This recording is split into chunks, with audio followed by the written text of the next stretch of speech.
Music. Hello and welcome to K Talk with Nuna's Nunchi. Oh my gosh, I forgot how to say my name. It's been a long time, hasn't it? Yeah, I think the last time I did episode 4 was in Seoul. So that's been a while. And it was before actually the September tour. So much has happened since then. I am so glad to say hello to you. Hello. So glad that you're joining me.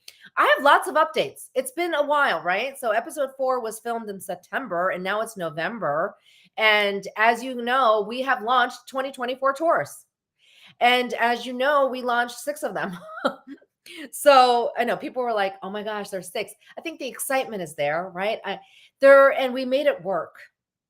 And it's funny how people, especially my friends and colleagues, were like, oh my goodness, isn't 2024 busier than ever? I'm like, yeah, I guess I like being busy. So this is the QR code, guys. The 2024 tours are live and open. Yes, we've already sold out. April's 2 tour is close, and that's great. Thank you for the interest. I want to tell you that the feedback from the first initial tours, the inaugural, and then the second one has been amazing. And gosh, so my tours are, I'm just going to say they're different. Yes, you're going to South Korea. Perhaps some of you have already been. Yes, it's a tour, and perhaps some of you have already been on tours.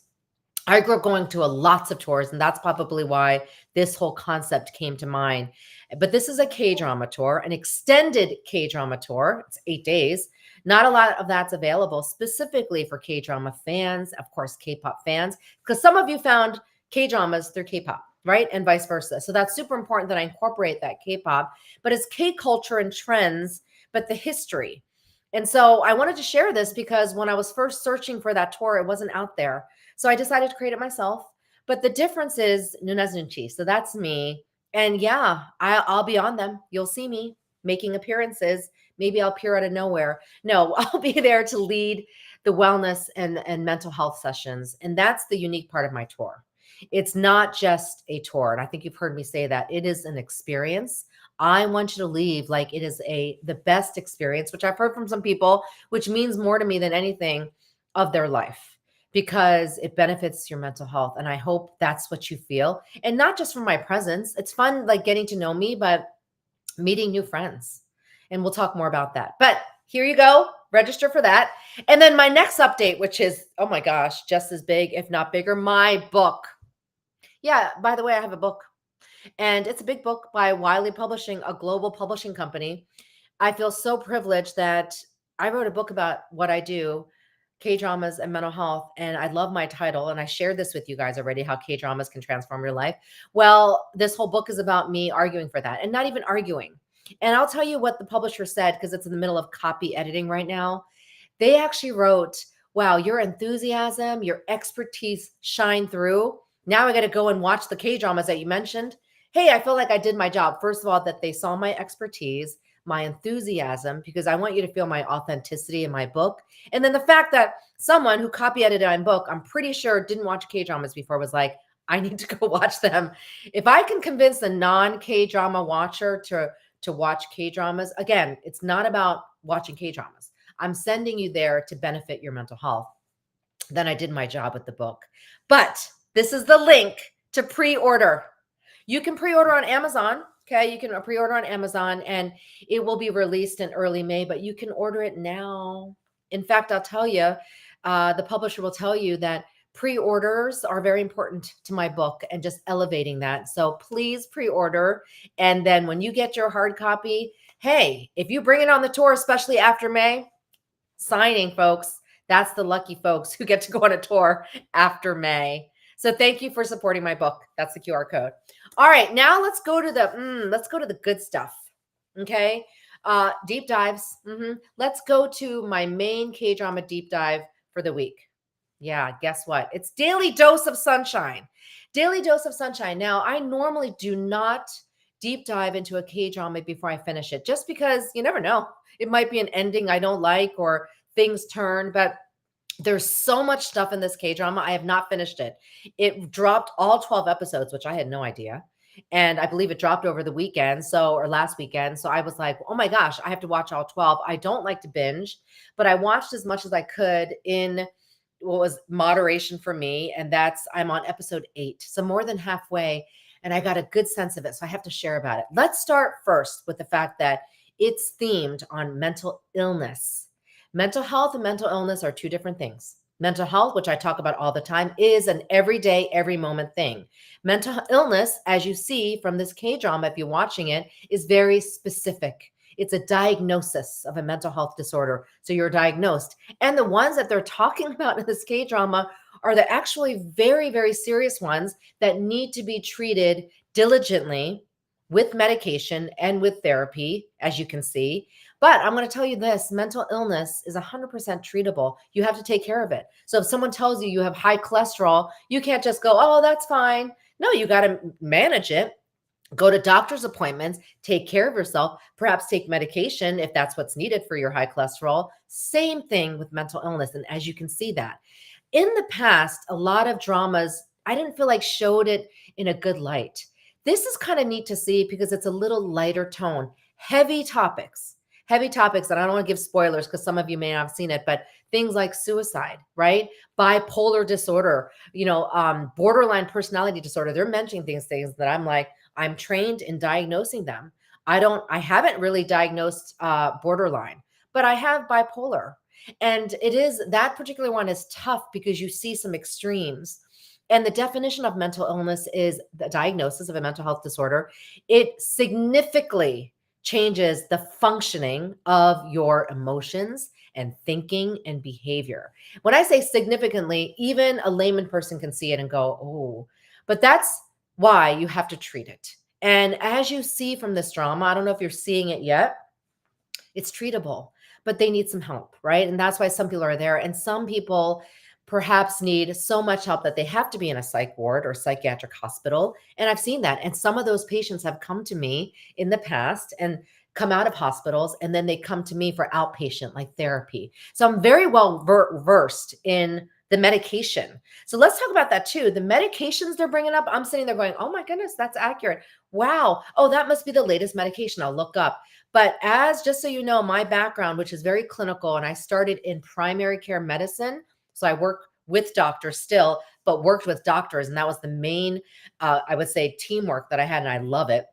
So I really relate to the hospital setting that all these medications, I have to know. Why? Because I don't prescribe them. But if a client needs it or a patient needs it, I'll be like, you may need more than just therapy. You may need medication. So there are times, yes, I will recommend that, and they can go hand in hand very well. Certain things like major depression, right? And even anxiety. And you saw panic disorder. I've actually heard from quite a few folks that you love seeing that because they feel seen and heard. Panic disorder has increased in recent years. Understandably, so much has happened with the pandemic and workforce and everything changing and lots of things, grief. And so I'm seeing more of that. And yes, I've diagnosed that. And I've actually in my own sessions even seen people go into a panic attack. And so maybe I'll start with that, how you help them. What you're seeing is kind of how you help them, but they're professionals, right? But what if you're there with a friend, or what if you're there with a family member? What to do? You mimic the professional, but then just know that you're not the professional. At the end, you take them for professional help because they'll need that support. And you don't necessarily need medication. Some do, but I've seen panic disorder for many months with clients and patients, and they don't need medication. So just be aware that what you're seeing is also a drama, but it's not one way. You could need medication and you may not. So I don't want you to see something and go, oh, that's the way it is. Because again, each case is unique. In fact, I'll get a little bit agitated when someone thinks this is what a case looks like for panic disorder. That is not the case. Panic disorder could look different for anybody. Depression looks different for anybody or everybody, right? Because we're unique. We handle things differently. Our families are unique. So I don't necessarily like it when people go, let's talk this case study. You'll hear me talk individually about people and how this person experienced it, because that is accurate. Also, what I love is how they kicked off this K-drama with talking about what it is, how mental illness can be exacerbated by stress. Wow, when I saw that, I paused it. Now, I will share with you that I had to make sure that that translation was accurate, because I first saw the English translation. I was like, no, that's not true, because I was watching it going, wait a second. So when I watch a K-drama like this, also like It's Okay, That's Love, or It's Okay to Be Not to Not Be Okay, those can be difficult for me to watch because it's so much on my work that you get a little critical. You'll be like, is this accurate? So I had to make sure when the doctor on a show said, and Park Bo Young's character was listening to it, and he said that stress is the cause or is at the root of many illnesses. I will say that's fairly accurate. Research indicates 90% of stress can exacerbate many conditions. It can exacerbate grief and trauma and post traumatic stress, the panic, all of that. Yes.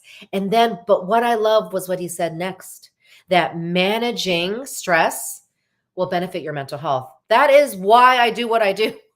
I don't sit here to educate you on bipolar disorder and why K dramas help your mental health. I mean, yes, that's my platform.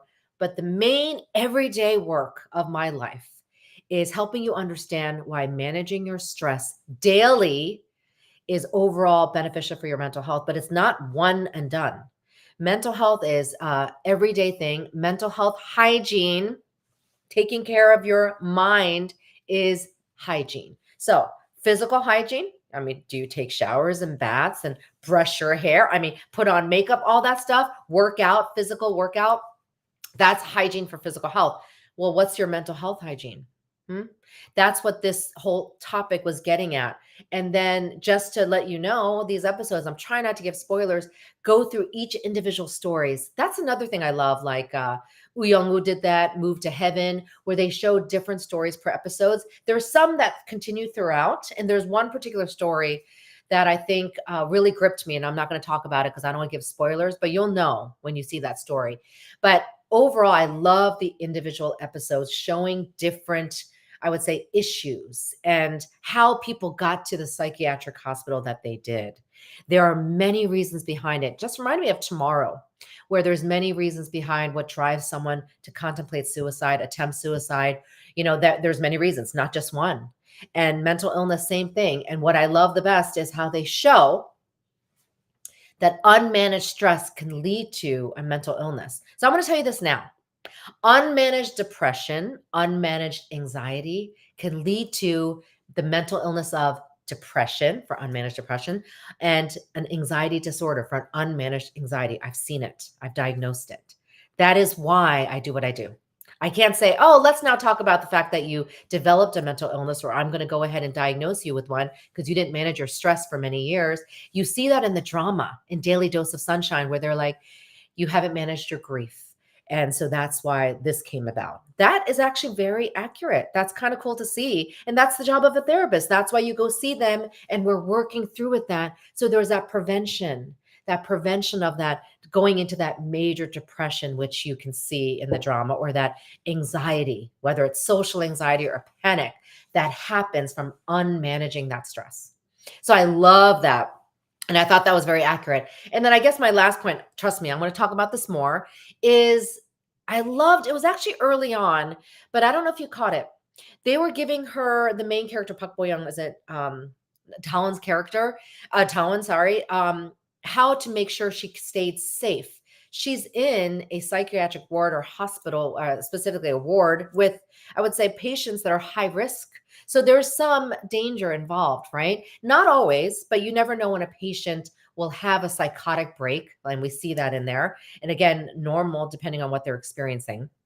And so they said to her this, you know, as where you are in a room with the patient, make sure you're close to the door. And I was like, that is correct. Do you know, for therapists, for me, when I set up my office, now this is a virtual office, but when I set up my brick and mortar in-person office, it's very important how you set up that office. Your chair or your desk is by the door. Why? If you need to make a quick getaway. This is sad to think, when a patient tries to attack you or you feel in danger, you got to be able to open that door first, not the patient. And I will share, it's happened to me once.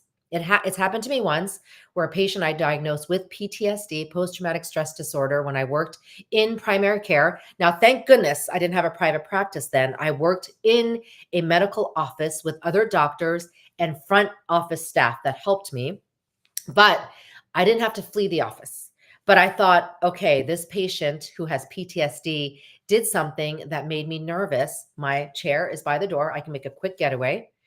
But I had to come to the office staff and say, "Hey, there might be a need for a panic button for me." Meaning you push a button and it's there. Why am I sharing this? Because this is the ins and outs of my field that I just want you to know that you may see in a drama. That's legit.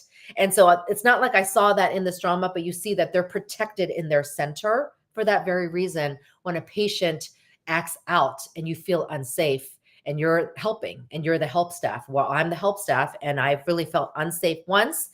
It worked out. I calmed the patient down, but that's when I went, okay, folks, get me a panic button. And they did in that office where I could literally push it. And then the staff comes running into my office and they're able to, I would say in some sense, hold the patient. I'm also trained in that to know how to hold the patient. Now, I'm petite. So yes, definitely a patient can overtake me, but I still get training in that because that's important to know what to do as well as CPR. So I'm sharing all this because you see all that and people are saying, "Oh, it's kind of neat to see the behind the scenes of mental health and mental illness in a hospital like that." Yeah, that's really legit. So that's great. And generally speaking, I'm seeing the subtitles accurate. I still pause to make sure. And there's some terms I'm learning. I still have to memorize those Korean terms of depression and anxiety, bipolar disorder, which I have to learn myself because I don't necessarily treat patients in Korean. So I don't need to know that, but it's good to know. So I'm learning that as well, just like you. But right now, so far, so good. The subtitles, if they are off, I'll let you know. Right now, I don't see them too far off, except maybe in some of the innuendos, but that's normal. But the mental health terms, sorry, the mental illness terms are pretty accurate, especially the explanation. So you know that doctor, well, I don't know if I want to give it away. He's kind of in love with one of the nurses, not the main one. And he's probably the main doctor of the psychiatric ward. He has some very insightful things to say. So watch his character because he says things that make sense for our field. And you learn from him going, is that what that disorder is? Oh, is that the symptoms? So you're also learning whether you're a patient or a caretaker, a patient's friend or family, you can learn from this drama. So I had to share that. There's more to share, but that's my 2 cents for this deep dive. Okay, now let's move on to more K-drama Rex. This is the most I've ever watched K-dramas all at once. Okay. Maybe because I finished my book and that's how I'm rewarding myself. And the holidays are approaching and maybe I'm getting less sleep because I'm watching more of them. Okay, sometimes it's okay, but I don't always endorse that. But I'm watching 5 at once. Let's start with, besides Daily Dose, my favorite. Okay, it's Castaway Diva. It's Castaway Diva. Now, I knew I would like it because Park Bin, but I also got a good sense. You're like, interesting story, huh? You read the story, right, from Google or whatever, and you know going into it kind of what it's about. And I think I also read that she was going to do some singing because it was her dream to be a singer. But wow, doesn't she blow you away? If you haven't seen it, just by her singing alone, I already knew she was talented. She sings on the OST for Woo Young-woo, Extraordinary Attorney Woo. She sings on there. So you already know she's a good singer, but amazing. And you feel the emotion. So I love music. So that's another good thing about this. But I also love potential love interests. I say love interest without giving away because there's 2 brothers involved. And one of them we believe is Kiho, okay? The main character. And if you're like, what's Jeannie talk about? Then start watching the drama. But you are left wondering, even after episode 4, who really is Kiho? We don't know after she's stranded 15 years later. She's an adult that still is struggling with getting back into daily life. Think about it. She left when she was in middle school, stranded on an island. Yes, that's the fantasy part. And then, well, I guess it could be true, but that's the part of that you're like, she survived for 15 years and then she was found by the 2 brothers. And so my bet is on, I'm going to say it here, the younger brother. A lot of people think he's the older brother, the one who's the producer of the TV show, not the one with glasses, not Wook, but Pogol. I think he's Kyo. Mm-hmm. And I thought it from the beginning just because of his reaction, but also, I don't know if I should give spoilers. He does a gesture that mimics what Kiho did in middle school to Park Bin-'s character, Mocha. So I will tell you that was like, ooh, you saw that and you went, ooh. But then his reaction overall to many things, it's a typical Korean trope where he's not that nice. Do you know what I'm talking about? but he's actually the one in love with the girl. You know what I'm talking about, that typical thing. There's a Korean term for that I have to get for you. But all of that, and then honestly, a little bit of the distance that you're seeing with Pogol to Mocha makes sense to me. He's not really with her as much as the older brother with the glasses. That's all I'm going to say, because I don't want to give out spoilers. And I will say there's some confusing scene. There's a confusing sequence of scenes where people are like, wait, could it be the older brother? Well, just so you know, anybody could have a flashback of trauma. And perhaps that's what this older brother is having. That's a similar trauma to his younger brother. And he's just reliving it. But that doesn't necessarily mean that he could be Keyhole. That's my 2 cents. That's what I think, because I still think it's who I think it is, the younger brother. Yeah. So look, we'll keep watching. So by the time you get this, it'll be time for episode 5 and 6. So we shall see. So I'm eagerly waiting. Okay, let's go to the next one. Namsoon. Okay, Namsoon's just, sorry, Twinkling Watermelon, or Namsoon. Okay, Namsoon. Twinkling Watermelon. Okay, Twinkling Watermelon. I love my producer. Thank you for doing this. Twinkling Watermelon is so cute. It is nostalgic. I grew up in the 80s and 90s. So I have that, it has the 90s feel because it's set in 1995. And I don't want to give too much away. It's on Viki in the US. It may be on somewhere else where you guys live. But I got drawn to it right away. And I really love so many things about it. And it centers on actually a father and son. And I won't tell you too much, but if you're watching it, you'll know what I mean. Heartwarming. There's love and romance and cuteness set in high school, which we all love. But then, there is a going back in time. So also a fantasy feel. But there's so many things that kind of also remind me of Reply 1988. They're playing similar music, Imunse in 1988. So all that's coming back to me.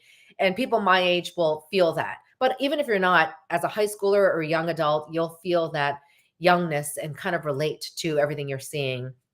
And so I highly recommend that one too, Twinkling Watermelon. Namsoon is also really fun. So obviously, I wouldn't even call it, people ask, is it a sequel to Pongsoon? No, it's not a sequel, right? It's not even a prequel. It's just a kind of separate K-drama that's based on a distant cousin of To Bong-soon, right? Park Bo-young's character. But fun, light, and nothing much to deep dive except one issue that I will bring up in the near future, maybe close to when it ends, that I flagged to talk about. But otherwise, it's just fun and exciting. But let me tell you, it's nice seeing 3 generations of women, powerful and strong and funny, and their outfits, especially the mom's outfit, Namsoon's mom. Drawing a blank on her name, but I love just her fashion. So sometimes you watch it for the aesthetics. And even the grandmother, who is such a famous actress, it's kind of cute to see her in a role like this. I don't think I've ever seen her in a comedic, funny role like this. And you do laugh out loud, even with the villain and stuff. That's all I'm going to say. But really fun to watch, a light watch. If you want something light and not something heavy, definitely recommend this one. And then A Good Day to Be a Dog, also recommend this one. First of all, who doesn't love dogs? Okay, I love dogs. And you see a lot of dogs in this, and obviously that's what it's about. But it's really centered on Chaonu's fear, and that you read that in there, right? That's what it is without me giving away too much. And it's interesting. I would only say that I'm on episode 4. And so I don't think a lot of episodes have dropped, but that's what I'm on. And I'm enough to give me a good sense that it's also a drama that's fun to watch. Seeing how things will play out with the love interests will be super cool, but it's Chaonu. And the girl is super cute too. And it also centers around high school and school and a doggy, right? And how she turns into a dog. I mean, I think you kind of know that. And it's cute. So it's, again, fantasy, obviously, but it's kind of neat to see the concept of, I think it's a unique concept, and this is based on a webtoon, which you can make unique and fantastical and comedic. So highly recommend that one. And then lastly is My Dearest, on the heavier end, because it's surrounding historic events in Korea. So I wanted to watch for that. I would say season 1 is, but season 2 I'm liking much better because they separated the seasons, and maybe because they're delving deeper into the actual relationship. So I'm only a couple of episodes into season 2 because, again, there's like so much to watch. So behind in that, but I highly recommend it too because the chemistry is great. The chemistry between the leads, you watch that for alone, and just in general, it's a historical drama. So it's really neat to see history and dialogue and costumes and, political intrigue. That's all there. People say it's like The Red Sleeve. Well, I don't know. I'll be honest with you. I love the red sleeve much better. Much better. That I was like hands down one of my favorite historical dramas. This is I am enjoying, but like I'm saying, I'm still trying to figure it out. Okay, so let's go to some news updates. I always love sharing news because I used to be a journalist and I share from a mental health perspective. But these two articles, let's start first with this article about dumping tours, illegal dumping tours. Okay, what? The Korea Times talked about how people are illegally taking foreigners and tourists around Korea and like kind of dumping them in stores, almost making them purchase things. And they're not even tourists. I mean, sorry, they're not even tour guides. What? I read that and went, okay, first of all, that gives a bad rep to Korea tourism. So that's not good. And they're cracking down on that, which is good. And why am I interested in this? Well, I'm technically in the tourism industry in Korea, known as Nunas Nuchi Incorporated, is now incorporated in Korea amongst the tourism industry. And I'm proud of that. But my tours are legit, right? We have a legit tour guide. And that's what I mean. When you see that, you're like, that's terrible to give an experience to tourists or foreigners visiting Korea, perhaps for the first time, that experience that they're dumped into some store by a tour guide that's not legit. And then they're forced to buy these things that are, I would say marked up in price. Oh, please don't do that. And so I don't, and that's why actually it can be stressful on my tours, because I try to go with my participants to some of these shops to help them negotiate, or at least understand Korean. That I can do, being like, okay, how much is this? And then saying, oh, is it really this? And because if I speak Korean, maybe they'll be less apt to be, I would say, swindled. I don't see that as much, but still, it's part of that. And so I want to make sure. So that, I don't like that. So I just want to share. That's a big deal to me as somebody in the tourism industry now. And then secondly, Myeongdong, okay, where some of these dumping tours are taking place, is one of my favorite places in Korea. Korean nationals, people who are Korean citizens, and foreigners that live in Korea will tell you, oh, Myeongdong, it's so touristy and it's so crowded. But I still love that place. And that's why that's part of my tours. First of all, it's fun, lots of great shopping. There's always great shopping in other places of Korea, especially Seoul, let me tell you. But there's the energy and vibe there. You need to experience that.